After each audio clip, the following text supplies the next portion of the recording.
कहानी मेहनत का फल। गांव के एक छोटे से कोने में रामलाल नाम का गरीब किसान रहता था। उसका जीवन बहुत ही साधारण था।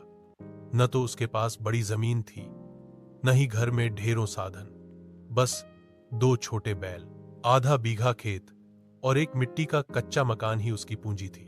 रामलाल सुबह सूरज उगने से पहले उठ जाता, बैलों को चारा डालता और खेत की ओर निकल पड़ता। खेत उसकी दुनिया थी, उसी से उसका परिवार पलता था। कभी धूप की तपिश, कभी बरसात की तेज बूंदें, कभी सर्दियों की ठंडी हवाएं, सबका सामना करते हुए भी रामलाल खेत में काम करता। गांव वाले अक्सर कहते, अरे रामलाल, इतनी मेहनत करके भी तुझे मिलता ही क्या है।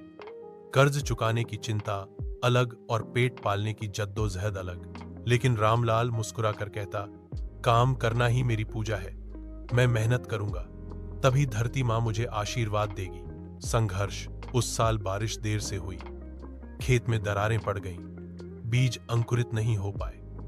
रामलाल का मन टूटा, लेकिन हिम्मत नहीं।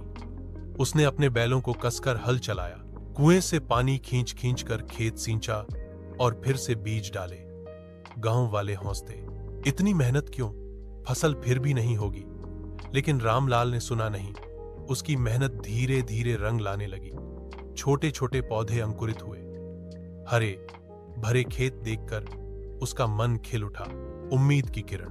दिन रात की मेहनत से आखिर फसल तैयार हुई।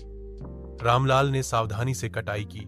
उसकी पत्नी और बच्चे भी मदद करने लगे। खेत में लहराती सुनहरी बालियां देख सबकी आंखों में खुशी के आंसू आ गए। रामलाल ने सोचा, अगर मैं हार मान लेता तो यह सुनहरी फसल कभी नहीं उगती। सचमुच मेहनत कभी बेकार नहीं जाती।